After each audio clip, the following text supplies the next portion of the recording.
get in my way now.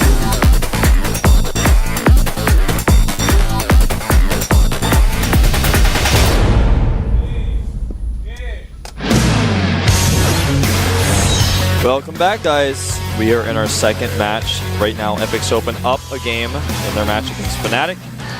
And you can see a lot of fans here, one of them texting. And here's our interview. There's the interview with Juani and, of course, with Joya. Two coaches today. Let's see what they have to say about the team match in general and, of course, about the first match. I really like Joya's hair. 오랜만에 경기 나서는 소감 한번 들어볼게요. 그냥 무덤덤해요. 결승 우승하고 감독님들한테 좀 까불기만 하고 별로 다 바뀐 건 없는 것 같아요. 네, 알겠습니다. 자, 첫 세트 이겼습니다. 최진솔 선수를 내보냈는데요. 최진솔 선수 오랜만에 부스에 앉아봤는데 긴장도 안 하고 참 잘했어요. It feels a little bit new to play today because they haven't played GSTL in quite a while already. So, beginning of the new season, I guess. Also, Joya excited about it as it seems. 스페인 때 자기 예선도 뚫었고 자청해가지고 나가는데 자기 밥그릇 잘 챙겨 먹은 것 같아 다행이고요. 2킬 해주면 좋은 거고 3킬 해주면 더 좋은 거고 지면 다음 선수 있으니까. Serious advance to the preliminary rounds and he was doing really well in the team house as well. So Joya had the feeling that he would do well today as well, not only in the first game but also now in the games to come. Yeah, that's a great choice. See what Juani's opening thoughts are. Juani rocking the traditional Juani hairstyle. I don't think I've ever seen Juani have something different, but I think it looks good. It's Juani style, so it's fine. 그런 부분에 대해서는 걱정하진 않고요. 다 강한 팀이니까 열심히 그냥 준비하는 것밖에. Fnatic has played a lot against GSTL champions, so they don't really feel nervous coming up against the defending champion here. They've got a lot of experience against champions. 안 들어야죠. 지금 That's very true. 시작하고 이번 시즌 시작하고 1세트를 다 졌네요. 그래서 좀 익숙하고요. 그래도 준비해서 뭐 이 경기에서 따야겠죠. 네, 정말로 They lost the first match of every single match this season, so they don't really care too much about losing the first set here. That's actually a pretty cool stat Juani gave there. The only person who feels a little bit bad is Jay because he's most of the times he's the first player. I wonder what Joya's going to say about Oz here, because obviously he's a former FXOpen player. 다 못한다 그랬어요. 그래서 경기 있을 때 저희 팀원들의 도움을 안 받고 갔어요. 항상 이제 다른 팀 잘하는 선수. Oz was in Team FXO, but at that time Oz only said that Lino and Gumiho are the players that are good in FXO, and he didn't really practice against the other players in the team. So right now Joya feels that Oz does not know as much about the team as he actually thinks he does. That's interesting. That's a really interesting thought actually. Oz does ladder a lot as a lot of his practice. 저희가 여태까지 매 시즌 모든 GSTL에 패승승으로 올라갔어요. 단 한 번도 승자조를 가본 적이 없거든요. 근데 오늘 경기 끝나면 텀을 보니까 한 3주 정도 쉬게 되더라고요. 그래가지고 오늘 꼭 이겨가지고 추석도 좀 기분 좋게 보내고 싶고 그러니까 팀원들이 좀 분발해서 기분 좋게 이겨. FXO lost in the first match of every GSTL and they advanced through the losers bracket. But if they win today, they actually go to the winners bracket and they get a 2 weeks rest. So they really want to win today in order to have this rest and to be able to prepare and most important of all, to have a good Korean Thanksgiving. 다시 찾아오겠습니다. 서경환 캐스터 나와주시죠.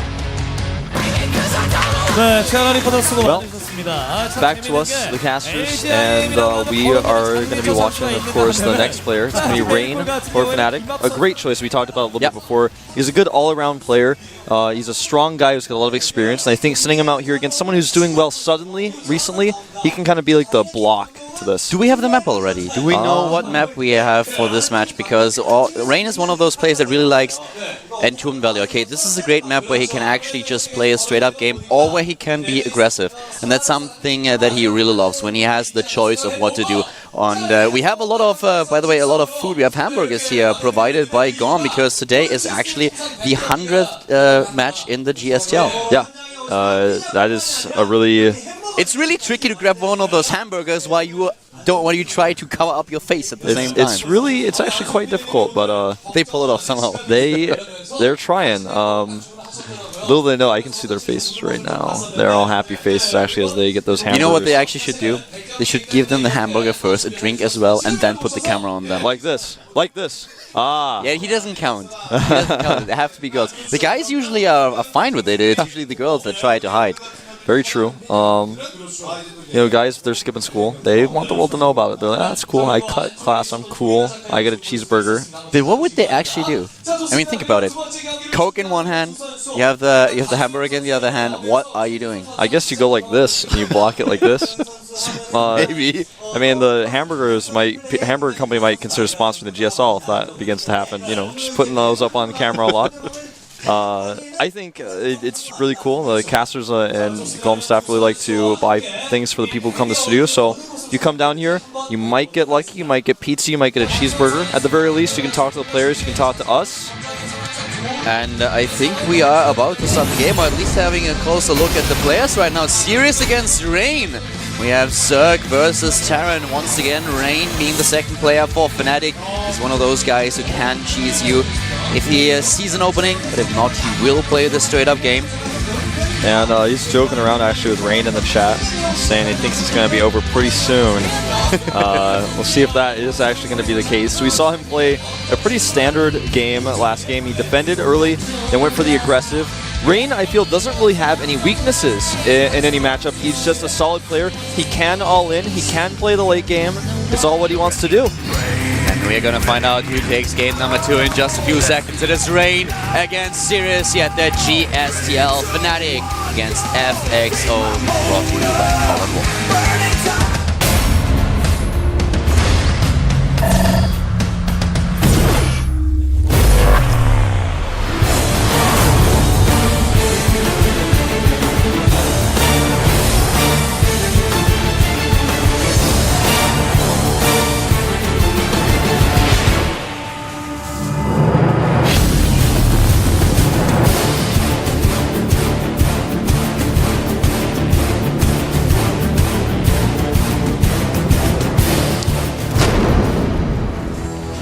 Starting to the top left of the map of Entombed Valley in match number 2, we have the FXO player. It's the Zerg who calls himself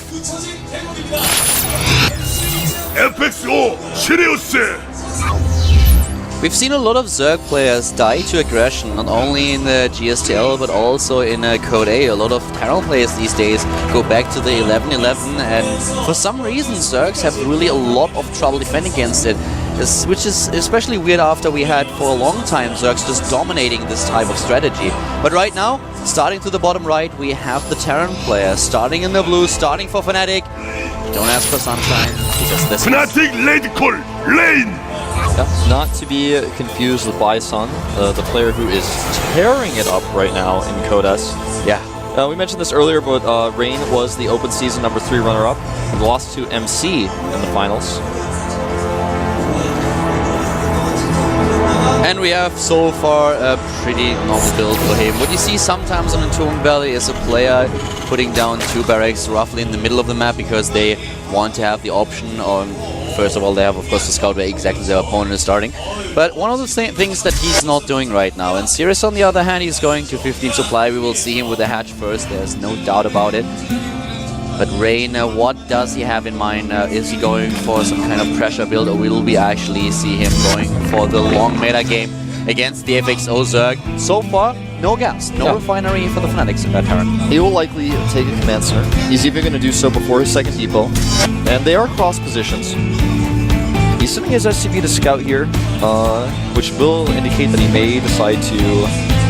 Well, I don't think he's going to do anything weird here, but the gas is being taken from Sirius, which is not always an indication that he will be aggressive, but we'll have to watch very closely how many drones he keeps in the gas.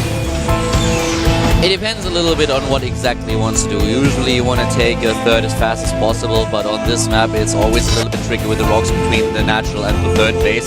So if you go for speed, for example, you can always defend a little bit better against Hellions that your opponent might send out, and you can just dominate the early game. Yeah, very true. Now, I would not put it past Rain to do something now, like taking his gas and then going for Marauder Hellion. It would be a little bit later than some of the Marauder Hellion builds that are out there, but that's something you can certainly do. This is a build that's kind of coming back right now a little bit. What you can also do as a Zerg player is roughly at 25 to 28 drones, you actually build a lot of Zerglings and try to hit a timing where you can pressure your opponent, even with one bunker. A lot of Terran players don't have enough to really defend the natural, so they might lose SCVs, you can pressure them, take down a few Hellions. So let's see if he goes for this type of aggression. So far we only have a few Zerglings for scouting reasons, but speed has been started. And he is still mining a little bit of gas with one drone. Yeah, one drone is mining, and we see a fast third command center for Rain at the left side of the map, or left side of his base. The Overlord on the left side of the map is heading in his direction, and if he continues that path, he will likely see the command center.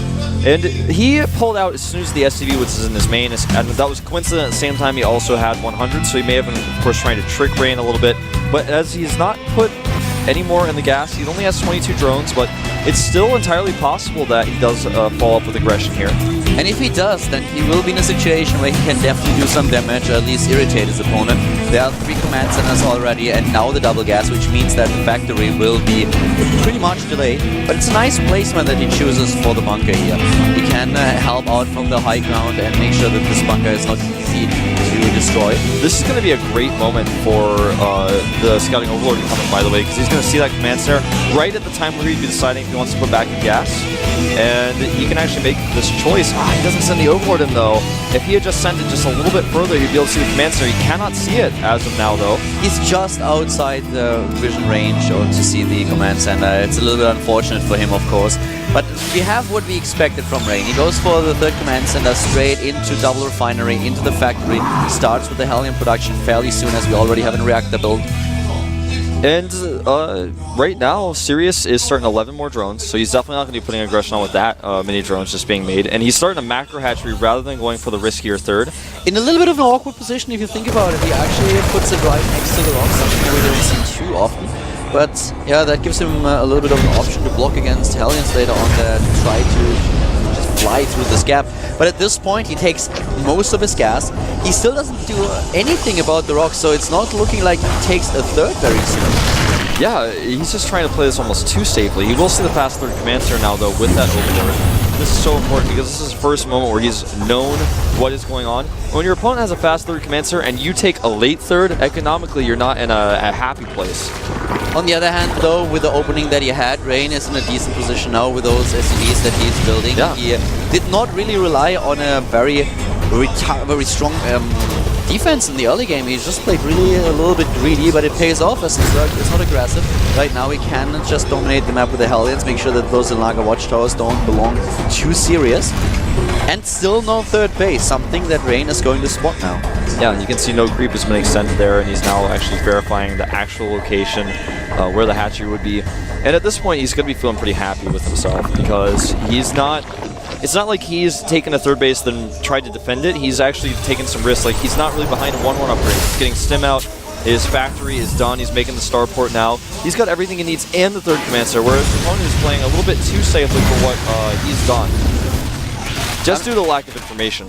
I'm really interested in what exactly Sirius is going to do here. It looks more and more like he is trying to expand very late or hit a timing, a late expansion. Of course, you have a safe economy at first, you have your tech as well, and then you start expanding. Those Hellions are one of the things that he has to take care of, and he's trying to pull it off. But Rain with the early third command center is now in a really good position, and he actually takes down these links as well. Yeah, you take out a lot of links there. Now, with this stim finishing up with the 1-1, he can actually be very aggressive if he chooses to. Spire is the tech of choice. Pretty common these days, in fact, to be making a few mutas. That's the third base too. Yeah, and he'll probably make about 8 mutas to start and see what he can do with those. Then he's going to use them to shut down drops and he pick off siege tanks if the opportunity arises. Rain is claiming his third now. At the same time, the Overlord is moving in order to spread creep. I'm not quite sure who will be there first, but it is actually the orbital command.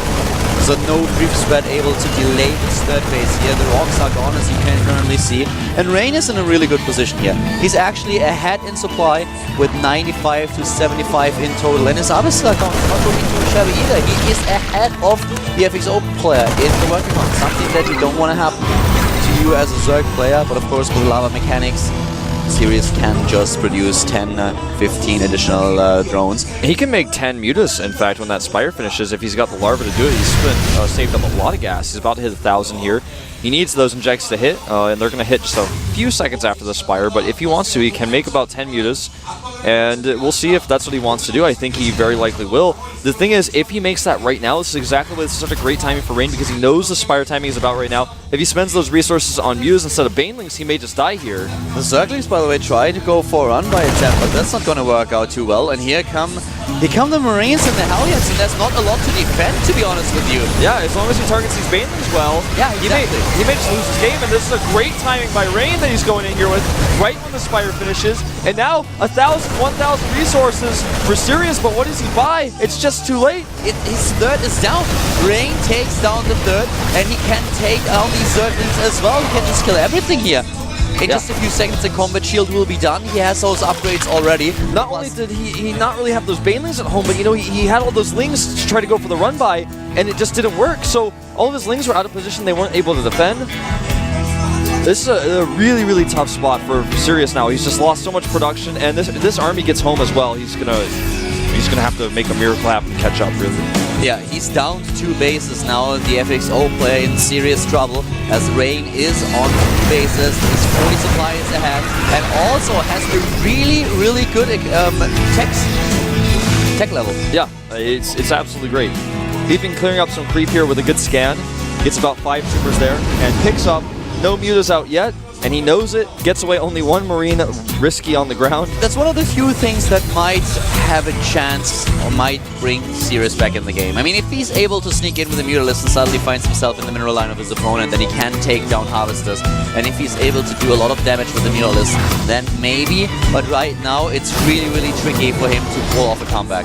Yeah, right now, there's only 1 turret up, in fact, and it's at the 3rd base. It's really well positioned, but the other bases are a little bit vulnerable, especially if he comes, for example, from the east side at the natural. He's very vulnerable right there. Baneling mines, I really like it. One of the things that could work out for Sirius here. Yeah, it's a low risk, high reward type of thing.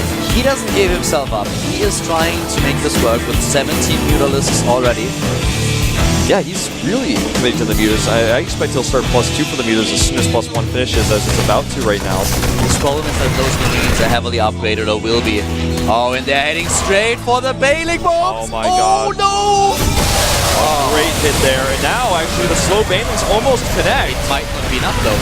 He's losing the Banelings, and he's losing all those Zerglings, too. Yes, it was great. It was a great Baneling bomb, but at the same time, it's just not enough. The Mutalisk cannot deal with all these Marines with +2/+2 nearly done. If he actually, I mean, he clicked on those rocks by mistake. If he had not, he might have lost 3 meters there as well. This is a really scary position. He's going to lose a queen or 2 here, but the queens are buying some time. They will eventually take out that drop, and the mutas are almost home. Goes into the main base, and this is very positional what Rain plays here. 50 supply ahead of the Zerg, going straight for +3 attack. +2 armor will be completed in a few seconds. And Rain just simply doesn't stop. He goes for 4th base right now, and he covers all his bases. He's going for the siege tanks, he has the Marines, he has the upgrades, he expands. He's just getting farther and farther ahead of Sirius. Oh, and that was a great scan. Unfortunately for him, the mutas did react in time. He didn't get any of those for free. He will get this queen, though. And, you know, right now, with the movements that we're seeing from Rain, it's like you said, it's so positional, and the upgrades are so much better. Right now, he's got 2-2. There's no +2 Carapace before the Lynx even started. He doesn't have +2 attack just yet. He's got to sim and run back here. Very well positioned here also with the tanks now. We have a Thor in the composition against the Mutalisk. Nice blitz against the Banelings, drawing them into the range of the siege tanks. The Mutalisks are able to snipe one of the tanks, but that's all that he's got at this point. So really, really tricky. Now finally the Baneling speed upgrade. Yep, and I mean that was so late. He spent so many gas resources on those mutas. He couldn't get that Baneling speed upgrade. He couldn't get the +2 Carapace. Now his mutas are trying to catch reinforcements, which he's doing a decent job with, but can he even hold the main army? It's starting to look like he can't, Calder. I mean, he's just got too many Marines here. Yeah, once again, just nothing. He doesn't have the Banelings. He's warping them as we speak, but it's too late. All these Marines are in the red, but they can still do the damage no matter what their hit points are. This is horrible. 70-80 supply down for the FXOpen player. +2/+2 is done. The 3rd attack upgrade halfway through. GG! Great Thor hits there, and Sirius, he took the first game, but he could not stop the aggression of Rain. Yeah, he has to surrender here, and the score is 1-1 now in the team battle overall. Well played by Rain. Wani beckons him over, and you know, Wani said earlier in the interview, we have lost every first match in every Team League match we played, or every first set, I should say more specifically. And Rain just comes through for his team. He's a great all-around player. And now FXOpen is going to have to make a pretty smart choice, as Rain is not somebody to mess around with. Yeah, exactly. Especially since Rain last time, he said that he was really nervous when he played in the GSTL because it was the first time in ages that he played in the studio in Mukdong. And now he feels a little bit more comfortable. But the first time after, I think, more than a year was really a little bit awkward for him. But now he has shown a lot of good performances in online tournaments and leagues, but now he's proving himself also offline for his team. And as you already said, FXO has to make a good choice here. Yeah, they really do. Do you send someone out like Gumiho here? I mean, Rain's TBT has been decent in the past, but Gumiho's a big, heavy power hitter. Do you want to send someone out like Lucky? After seeing a Zerg die like that, maybe not so much, but Lucky is pretty good at ZVT, so he's an option, I think. Yeah, the question is, do you send out a heavy hitter? Yeah. And I talked to Linux a little bit earlier if he what he suspects when he will be playing today. And he actually said that he wants to play, and he assumes that he will be one of the players like in the midfield. He doesn't think that he will be the one to come out last in today's match. But we're going to find out. And of course, the question at hand is who's going to be player number 2.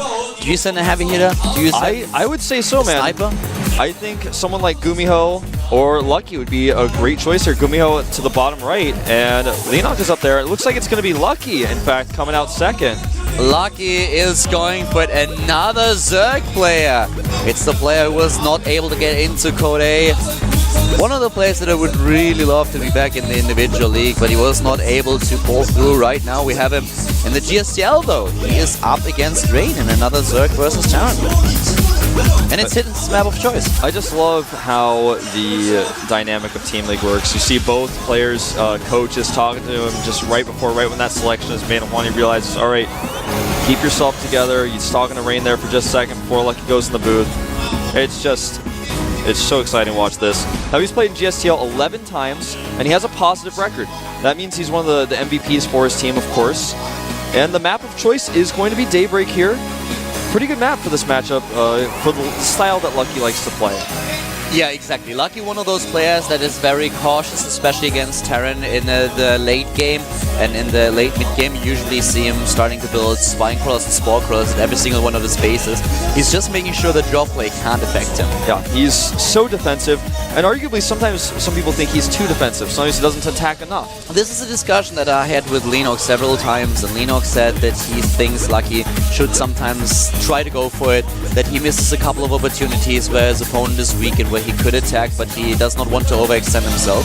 So we might see him with a little bit of a different style though. He really preferred Ling, Bane, and Muta the last time that I talked to him, but that was already in the last GSTL. So let's find out today what he's going to do. Now it looks like both players are declaring they're ready in the lobby chat. And as mentioned briefly before, Daybreak is the map. Rain just so far looking good. He's got a pretty abysmal win rate on this map, I would say, 0%. Yeah, he definitely does. But well, you never know what Rain is going to do. That's one of the things that is definitely true. But look at, I mean, when you look at something like this, it's clear that Lucky is chosen here on a map that he likes against a player who has no wins on this map.